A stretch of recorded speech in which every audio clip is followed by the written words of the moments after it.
नमस्कार,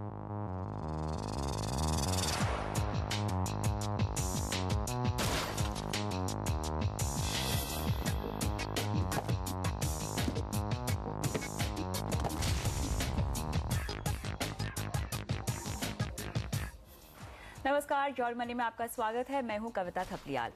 हमें शो में अक्सर इस तरह के सवाल आते हैं जहां लोग टर्म प्लान के बारे में जानना चाहते हैं या रिटर्न के चक्कर में इंश्योरेंस लेने के बाद खराब प्रदर्शन के कारण पॉलिसी लेकर फंस गए हैं और अब कोई दूसरी पॉलिसी लेना चाहते हैं। तो आज योर मनी इंश्योरेंस में हमारा फोकस होगा टर्म प्लान और इसकी जरूरत पर। साथ ही आपको बताने की कोशिश होगी कि इंश्योरेंस को अपने पोर्टफोलियो में क्यों सुरक्षा के लिए ही रखें, ना कि महज रिटर्न के लिए। और इसमें मेरा साथ देंगे प्रोबिस इंश्योरेंस ब्रोकर लिमिटेड के हेड इंश्योरेंस अत्रे भारद्वाज। आपका स्वागत है। चलिए शुरुआत करते हैं यहाँ पर सवाल जवाब के सिलसिले के साथ। हमारे पहले दर्शक फोन लाइन पर जुड़ रहे हैं मथुरा से भूपेंद्र सिंह। नमस्कार, सवाल पूछिए भूपेंद्र जी। जी मैडम, मैं भूपेंद्र सिंह बोल रहा हूँ। Good evening. Good evening. मैंने 3 पॉलिसी ले रखी हैं। ये LIC की तीनों पॉलिसी हैं। 2 मेरे नाम से हैं और एक मेरी वाइफ के नाम से हैं। ठीक है। तो अभी मुझे पता चला कुछ दिन पहले ही, जैसे प्रोग्राम आपके देख रहे हैं, कि उसमें ये जो पॉलिसीज के रिटर्न हैं ये खासकर ऐसे भी नहीं है जो इन्फ्लेशन है उसको भी बीट कर सकें। बिल्कुल। तो भूपेंद्र जी, आपने क्लियरली रिटर्न के चक्कर में ये पॉलिसीज ली है? रिटर्न के चक्कर में ही ये पॉलिसी ली थी और खासकर जो टैक्स बचाने के लिए ये पॉलिसी ली। बिल्कुल बिल्कुल बिल्कुल। तो अभी मुझे नहीं लगता कि इन पॉलिसी से कुछ ज्यादा कुछ होने वाला है। तो मैं जानना चाह रहा था कि क्या ऐसा कोई और दूसरा तरीका है जिससे मैं ज्यादा इंश्योरेंस ले सकूं, क्योंकि इंश्योरेंस तो इनमें 5-5 लाख का है, जो खास नहीं है। ठीक है, आपको बताते हैं यहाँ पे क्या करना चाहिए। अत्रे, यहाँ पे उन्होंने 3 पॉलिसीज ले रखी हैं और क्लियरली इन्होंने यहाँ पे इन्वेस्टमेंट के लिहाज से ही ये पॉलिसीज ली हैं और जाहिर तौर पे इन्फ्लेशन को तो इंश्योरेंस की कोई भी पॉलिसी बीट नहीं कर पाएगी। तो क्या करना चाहिए यहाँ पे भूपेंद्र को? देखिए, पहली राय जो भूपेंद्र और सारे ऑडियंस को ये है कि कोई भी मार्केट में एक ऐसा फाइनेंशियल सॉल्यूशन नहीं है जिससे आप सारी चीजें पा लेंगे। Absolutely. ना आप रिस्क कवर एक सॉल्यूशन में मिलेगा, आपको इन्वेस्टमेंट के लिए एक अलग सॉल्यूशन है, आपको कंबाइन करके एक अलग सॉल्यूशन मिलेगा। तो सारे ऑब्जेक्टिव्स एक फाइनेंशियल प्लान के अंदर मिलना बहुत मुश्किल है। तो जैसे भूपेंद्र जी आपने बताया कि आपके पास 3 LIC की जीवन आनंद पॉलिसी है। देखिए, इस पॉलिसी को आपने जब लिया था तो आपको रिस्क फैक्टर आपके दिमाग में था या इन्वेस्टमेंट था, ये इंपॉर्टेंट अब नहीं है। अब आपने पॉलिसी 3 साल पे कर दी है। अब इंपॉर्टेंट ये है कि आपको ये जाने की पॉलिसी अच्छी क्यों है। ये एक अच्छी LIC की पॉलिसी है जिसमें आपको 2 बेनिफिट मिलते हैं, बहुत बड़े बेनिफिट हैं। एक तो मैच्योरिटी बेनिफिट है जिसमें आपको एक डिफाइंड टर्म के बाद आपको एक मैच्योरिटी का अमाउंट मिलता है। आपका सम एश्योर्ड जैसे आपने बताया 5 लाख रुपए है, प्लस आपको जो बोनस डिक्लेयर कर लेगी LIC हर साल वो इसमें ऐड होते जाएंगे और एक टर्म के बाद आपको पूरा पैसा मिल जाएगा। सेकंड बेनिफिट इस पॉलिसी का ये कि ये पॉलिसी उस पर्टिकुलर टर्म के बाद आप जब तक जिंदा हैं तब तक आपको लाइफ इंश्योरेंस कवर दे रही है। तो इस पॉलिसी के अंदर वो एक इंपॉर्टेंट फीचर है, जब जो व्यक्ति लाइफ इंश्योरेंस लेते हैं और उसे लेने से जो उन्हें मिलता है वो है डेथ बेनिफिट। तो एक डुअल बेनिफिट है, एक मैच्योरिटी का बेनिफिट है और एक डेथ बेनिफिट है। नो डाउट, इसमें कोई शक नहीं है कि ये पॉलिसी आपको उस तरीके का रिटर्न नहीं दे सकती है जिस तरीके के रिटर्न मार्केट में दूसरे इंस्ट्रूमेंट्स देते हैं। एब्सोल्युटली। और खासतौर से अगर हम इन्फ्लेशन यहाँ पे बीच में काउंट इन करें तो मैच्योरिटी के बाद जो अमाउंट इनको मिलने वाला है और साथ ही जो इनको बोनस भी मिलता है वो भी 0 डाउन हो जाएगा, उसमें भी इन्फ्लेशन का तो कोई फायदा ही नहीं है। बिल्कुल, इन्फ्लेशन को बीट करने के लिए ये प्लान नहीं है। थोड़ा टैक्स बेनिफिट, थोड़ा सा सेविंग और लाइफ इंश्योरेंस, तो ये एक मिक्स है। इसमें आप कोई भी चीज बहुत अच्छी नहीं है। अगर मैं ये कहूँ कि टर्म इंश्योरेंस की तरह ये इतना कॉम्प्रिहेंसिव नहीं है, ज्यादा लाइफ इंश्योरेंस कवर अमाउंट नहीं है इसमें। दूसरा, चूंकि ये एक मार्केट लिंक प्रोडक्ट नहीं है तो ज्यादा आपको रिटर्न देखने की उम्मीद नहीं की जा सकती है। टैक्स बेनिफिट है, चूंकि ये एक इंश्योरेंस पॉलिसी तो 80C के अंदर इसको टैक्स बेनिफिट मिलता है। वो तो भी उनका एक इंटेंशन था ये पॉलिसी लेने। बिल्कुल। तो मेरी राय भूपेंद्र जी को ये रहेगी, अगर आपका इस समय एक उद्देश्य एक रिटर्न है, एक इन्फ्लेशन को बीट करना है, तो आपको मार्केट के अंदर दूसरे फाइनेंशियल इंस्ट्रूमेंट्स में निवेश करना पड़ेगा। म्यूचुअल फंड्स या फिक्स डिपॉजिट्स या कॉर्पोरेट FDs, इनको एक्सप्लोर करना पड़ेगा। मेरे ओपिनियन में इस पॉलिसी को चलने दी जैसे चल रही है, क्योंकि अगर आप आज सरेंडर करने की सोचते भी हैं तो इसमें कोई सरेंडर वैल्यू आपको कुछ खास नहीं मिलेगी। तो बेसिकली नुकसान होने के ज्यादा चांसेस हैं। तो इन पॉलिसी में कंटिन्यू रहिए और कोई ऐसा मार्केट का प्रोडक्ट आप निवेश करिए जिसमें आपको बेटर रिटर्न मिले, जो आपका इन्फ्लेशन बीट ना करे मगर एटलीस्ट इन्फ्लेशन के आसपास आपको रिटर्न मिले। तो क्लियरली मैच्योरिटी तक बने रहे हैं इस पॉलिसी में? बिल्कुल बने रहे, क्योंकि अभी 3 साल जैसे इनको हुए हैं, 3 साल में सरेंडर वैल्यू बिल्कुल ना के बराबर होगी। 30% जो उन्होंने प्रीमियम्स दिए हैं और फर्स्ट ईयर का प्रीमियम माइनस करके जो वैल्यू आएगी वो इनकी सरेंडर वैल्यू है, तो वो 20% के आसपास होगी जो टोटल प्रीमियम्स उन्होंने दिए होंगे अप्रॉक्सीमेटली। तो बहुत ही कम अमाउंट है, तो एक लॉस मेकिंग प्रोपोजिशन है। आइडियली इनको इस पॉलिसी में निवेश रहना चाहिए। अगर बजट अलाउ करता है तो थोड़ा थोड़ा करके तो SIP में निवेश करें, मगर इस पॉलिसी में बने रहे, क्योंकि नुकसान होगा अगर इस पॉलिसी एग्जिट करेंगे अभी तो। चलिए, तो यहाँ पे आपके लिए राय यही है भूपेंद्र जी कि फिलहाल इन पॉलिसीज में बने रहने में ही समझदारी है। आगे बढ़ते हैं, लेते हैं विशाल का सवाल। पुणे से हमारे साथ फोन लाइन पर है विशाल। नमस्कार, सवाल पूछिए। जी नमस्कार, मैं विशाल ढोले बोल रहा हूँ। मेरा सवाल ये है कि करंटली मेरा है जो सैलरी इनकम है एनुअल वो 2 लाख रुपया, तो बेसिक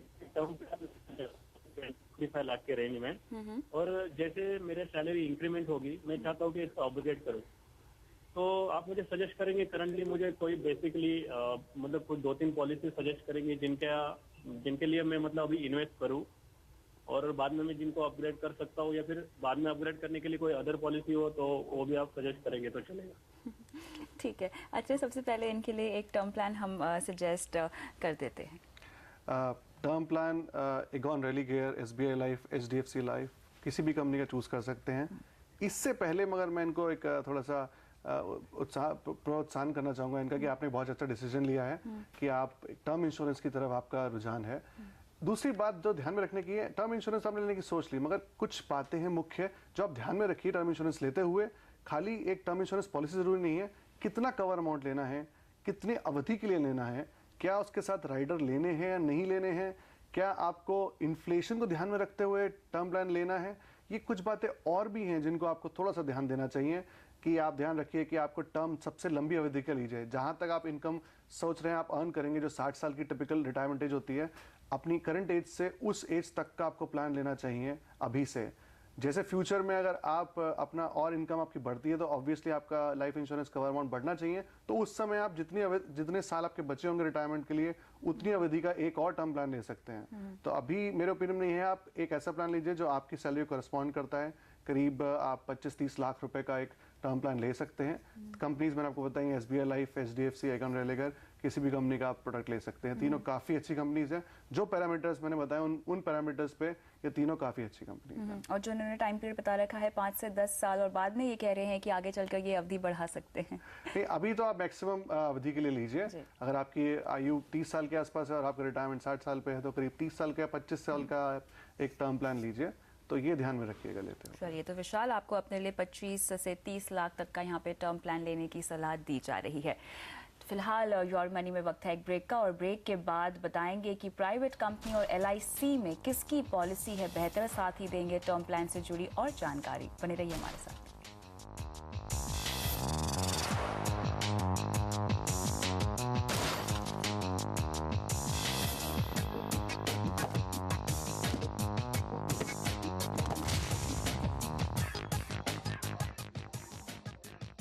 योर मनी में आपका एक बार फिर से स्वागत है। आज हम ले रहे हैं इंश्योरेंस से जुड़े सवाल जवाब, और हमारे साथ है प्रोविस इंश्योरेंस ब्रोकर के आत्रेय भारद्वाज। लेते हैं अगला सवाल। गुजरात से निश्चल पटेल हमारे साथ फोन लाइन पर है। नमस्कार, सवाल पूछिए।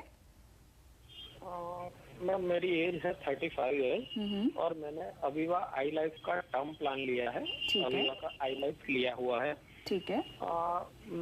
तो मुझे ये जानना था कि ये जो LIC का और ये जो प्राइवेट कंपनीज का टर्म प्लान होता है, तो उसमें क्लेम के वक्त मैंने कहीं ऐसा सुना है कि भाई क्लेम के वक्त गवर्नमेंट कंपनी में मतलब LIC में इजीली हो जाता है, और अविवा जैसी प्राइवेट कंपनी में आपके पास एजेंट सपोर्ट नहीं होता है, तो क्लेम रिजेक्ट होने के चांसेस बहुत ब्राइट रहते हैं। और मेरा दूसरा एक क्वेरी है मेडिक्लेम के बारे में। मेरे फैमिली में मेरी वाइफ और 2 चाइल्ड है मेरे, तो मैंने अपनी ओर से रिसर्च किया तो मुझे बड़ौदा हेल्थ प्लस पॉलिसी मैंने डिफाइन किया है। ठीक है। जो कि लो प्रीमियम है, उसका प्रीमियम है शायद 1800 समथिंग है। तो ये मेरे लिए राइट है या नहीं है? ये बैंक ऑफ बड़ौदा के थ्रू नेशनल इंश्योरेंस का पॉलिसी है। ठीक है निश्चल जी, आपके दोनों ही सवालों का जवाब यहाँ पर लेंगे आत्रे से। आत्रे, सबसे पहले जो इनका टर्म प्लान पर सवाल है, कई सवाल हमें ऐसे आते हैं कि हमने ऑनलाइन टर्म प्लान ले लिया है तो क्या हमारा क्लेम रिजेक्ट तो नहीं हो पाएगा। लोग अपनी रिसर्च के मुताबिक टर्म प्लान ले लेते हैं, अप्रूव भी हो जाता है, पॉलिसी भी मिल जाती है, लेकिन फिर भी किसी तरह का डर है उनके अंदर। क्लेम सेटलमेंट रेशियो को लेके लोग बहुत ज़्यादा सतर्क हो गए हैं यहाँ पे। तो ये मिसकंसेप्शन हमें यहाँ पे थोड़ा सा दूर करने की ज़रूरत है कि एजेंट से लें या अपने आप लें। क्लेम सेटलमेंट रेशियो का इससे कोई रिलेशन नहीं है। बिल्कुल ये बहुत अभी मार्केट में इस तरीके की चीज़ें हैं कि ऑनलाइन को लेकर अभी भी लोगों का थोड़ा सा इतना हिचकिचाहट है लेने को। तो मैं क्लियर करना चाहता हूँ कि कोई भी ऑनलाइन पॉलिसी लेता है या ऑफलाइन लेता है, एजेंट हो, ब्रोकर हो या नहीं हो, पॉलिसी वही है, उसमें कोई अंतर नहीं आएगा। इंश्योरेंस कंपनी जैसी सर्विस एक ऑनलाइन क्लाइंट को देती है, वैसी सर्विस एक ऑफलाइन क्लाइंट को भी देगी, क्योंकि वो लोग एक रेगुलेटर के एक पॉलिसी से बंधे हुए हैं। तो वो डिफरेंशिएट नहीं कर सकते कि ये एक ऑनलाइन कस्टमर था और ये ऑफलाइन था। जो डिफरेंस आता है वो खाली प्रीमियम में आता है। लेकिन ये कहने के बाद मैं इंपॉर्टेंट चीज़ ये बताना चाहूँगा सारे ऑडियंस को कि जब कभी भी आप लोग एक ऑनलाइन प्लान लेते हैं तो ऑनलाइन प्लान वो व्यक्ति अच्छे से चूज करके ले सकता है जिसको इस चीज़ के बारे में काफ़ी नॉलेज है, जो अपना कंपैरिजन कंप्यूटर पे इंटरनेट के थ्रू अच्छे से कर सकता है।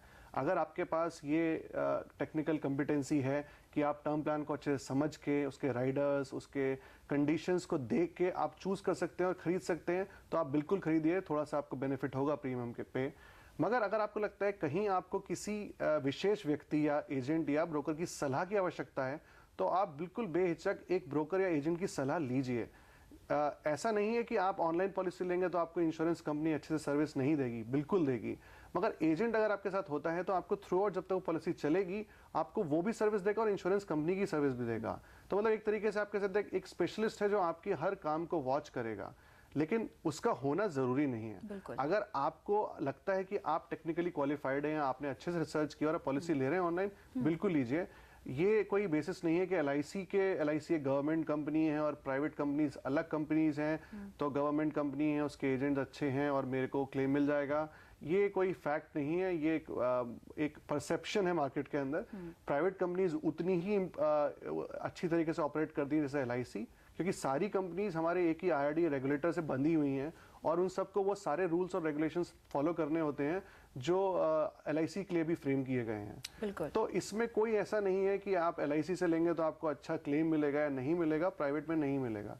तो आप बिल्कुल इस एक मिथ को अपने दिमाग से निकाल दीजिए कि एलआईसी को अच्छी सर्विस मिलती है और प्राइवेट कंपनी को नहीं, या एक एजेंट को नहीं होने से अच्छी सर्विस मिलेगी और एजेंट के होने से मिलेगी। बिल्कुल। और साथ ही जहां तक क्लेम सेटलमेंट करने की बात है, तो अगर आपने अपनी जानकारी बिल्कुल सही दी है तो क्लेम रिजेक्ट होने का तो सवाल ही नहीं होता है। क्लेम जो रिजेक्ट होता है टिपिकली वो उन कंडीशंस में होता है जो कंडीशंस आप इंश्योरेंस पॉलिसी के प्रपोजल देते वक्त इंश्योरेंस कंपनी को ढंग से नहीं डिक्लेयर करते हैं।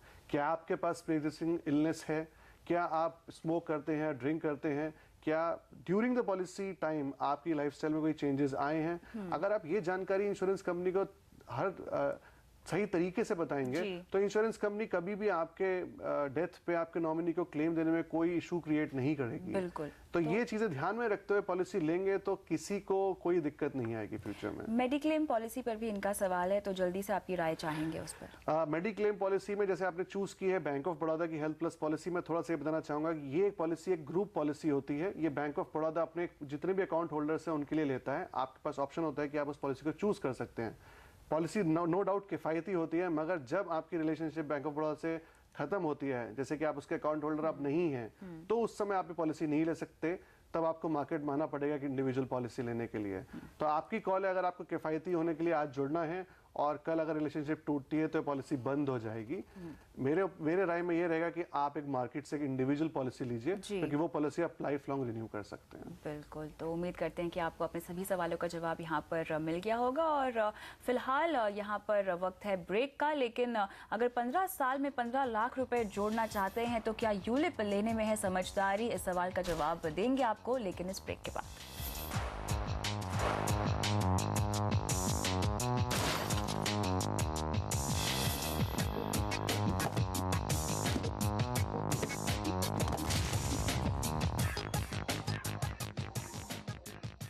प्योर मनी में आपका एक बार फिर से स्वागत है। आज हम ले रहे हैं इंश्योरेंस से जुड़े सवाल जवाब और हमारे साथ हैं प्रोपेस इंश्योरेंस ब्रोकर के आत्रे भारद्वाज। लेते हैं अगला सवाल। आत्रे, यहाँ पर बाबू कंजारी का ईमेल आया है। इंश्योरेंस में इन्वेस्टमेंट ये करना चाहते हैं। इन्होंने बेसिकली एगॉन की यहाँ पे एक पॉलिसी लेके रखी है, एगॉन रेलिगेयर आई मैक्सिमाइज यूलिप प्लान इन्होंने लिया हुआ है 15 साल के लिए और 2000 रुपये प्रीमियम ये डालते हैं। ये 10 से 15 लाख रुपए चाहते हैं 15 साल के बाद और क्लियरली जानना चाहते हैं अब कि क्या करें, क्या ये पॉलिसी, क्या ये प्लान ठीक है इनके गोल को ध्यान में रखते हुए। तो इंश्योरेंस में इन्वेस्टमेंट का केस है, जैसे कि हम शुरुआत से ही चर्चा करते हुए आए हैं। लेकिन जहाँ तक यूलिप्स की बात है, इन टर्म्स ऑफ रिटर्न अगर कोई लंबी अवधि के लिए इसमें बना रहे तो क्या बाकी इन्वेस्टमेंट इंस्ट्रूमेंट्स के मुकाबले अच्छा कॉर्पस जमा कर सकते हैं? देखिए, यूलिप एज अ नेम से और लोगों को पता है कि एक यूनिट लिंक्ड है, मार्केट में निवेश होता है इनके पैसों का। यूलिप अच्छे प्लान है, अच्छे रिटर्न्स के लिए लंबी अवधि की जैसे आपने बात करी, लंबी अवधि में बिल्कुल एक अच्छा रिटर्न दे सकते हैं। मगर जो गोल हम लोग डिस्कस कर रहे हैं 15 लाख 15 साल में 2000 रुपए हर महीने मोड में, तो थोड़ा सा टफ टारगेट है। अगर हम कंपेयर करें, अगर 8-9% पे भी अगर रिटर्न देता है कोई यूलिप, तब भी आप करीब इस अवधि के लिए 15 साल के अंदर आप कुछ 6-7-8 लाख रुपए जुटा पाएंगे।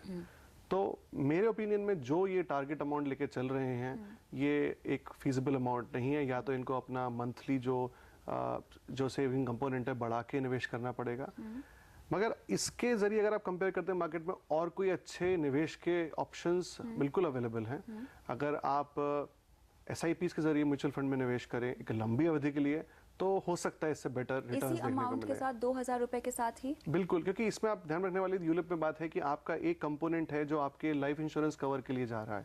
मॉर्टेलिटी चार्ज जो आपका लग रहा है, उसमें आपको लाइफ इंश्योरेंस कवर भी मिल रहा है। तो 100% अमाउंट ऐसा नहीं है कि मार्केट में निवेश हो रहा है। दूसरा, जो गाइडलाइंस यूलिप को कंट्रोल करती है निवेश के जरिए, जो इंश्योरेंस कंपनी निवेश करते हैं, वो डिफरेंट है एक म्यूचुअल फंड कंपनी के मुकाबले।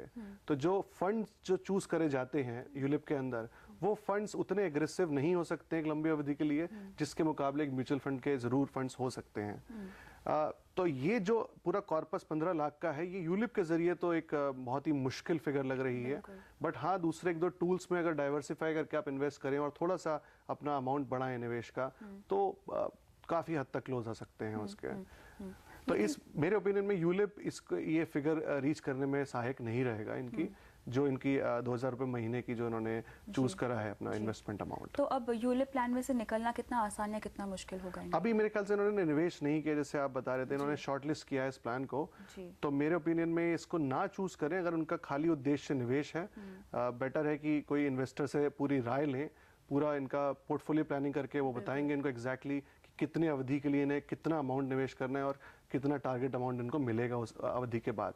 तो इंश्योरेंस के जरिए अगर इनको साथ यहाँ इनका बिल्कुल अगर उद्देश्य एक लाइफ इंश्योरेंस कवर भी है साथ में थोड़ा, और बहुत ज्यादा मार्केट में रिटर्न की उम्मीद ना करें, तो यूलिप एक बेहतर प्लान हो सकता है। मगर अगर उद्देश्य सिर्फ और सिर्फ रिटर्न के लिए है, तो यूलिप एक उपयुक्त प्लान नहीं रहेगा। लेकिन अगर किसी ने यूलिप प्लान लिया ही हुआ है और इन्हीं की तरह अगर रिटर्न के चक्कर में फंस गए हैं और नहीं मिल पा रहा है, तो कितना क्या करना चाहिए उन्हें? डिपेंडिंग ऑन क्या उनकी अभी करंट फंड वैल्यू है और क्या कंडीशंस है उनकी पॉलिसी की। अगर सिंपल यूलिप प्लान है जिसमें एग्जिट करने पे ज़्यादा लोड नहीं है, तो आपके अगर फंड ज़्यादा लॉस में नहीं और आपको लगता है 2-3 साल 4 साल में आपको लिक्विड भी होना है, तो आप उससे एग्जिट कर सकते हैं। मगर अगर शुरुआती सालों में किसी ने यूलिप लिया था और उसका काफ़ी पैसा पहले बाकी चार्जेस में कटा है, तो इमीडिएटली निकलना एक अच्छी राय नहीं रहेगी। चलिए, तो यहाँ पे रिटर्न्स के मामले में यूलिप यहाँ पे बेहतरीन ऑप्शन तो नहीं है। लेकिन अगर आपने कोई गोल ओरिएंटेड इन्वेस्टमेंट कर रखी है किसी यूलिप प्लान में और साथ ही अगर आपको लगता है कि लंबी अवधि तक आप बने रह सकते हैं, तो शायद आप यूलिप प्लान कंसिडर कर सकते हैं। वरना इन्वेस्टमेंट के लिहाज से, खासतौर से रिटर्न्स अगर आपको बेहतर चाहिए, तो कई और इंस्ट्रूमेंट्स भी हैं जहाँ पर आप निवेश कर सकते हैं। बहुत बहुत शुक्रिया आत्रे आज तमाम सवालों का जवाब देने के लिए। और योर मनी में आज के लिए इतना ही। लेकिन अगर आप भी हमसे म्यूचुअल फंड, इंश्योरेंस या फाइनेंशियल प्लानिंग से जुड़े सवाल पूछना चाहते हैं, तो हमें ईमेल कीजिए mf@moneycontrol.com पर। सवाल भेजते वक्त अपना कॉन्टैक्ट नंबर ज़रूर लिखें। आप हमें फेसबुक पर भी फॉलो कर सकते हैं। आपको विजिट करना है facebook.com/आवाज़ योर मनी। सवाल पोस्ट करने के साथ साथ आप योर मनी के पुराने एपिसोड्स भी यहाँ देख सकते हैं।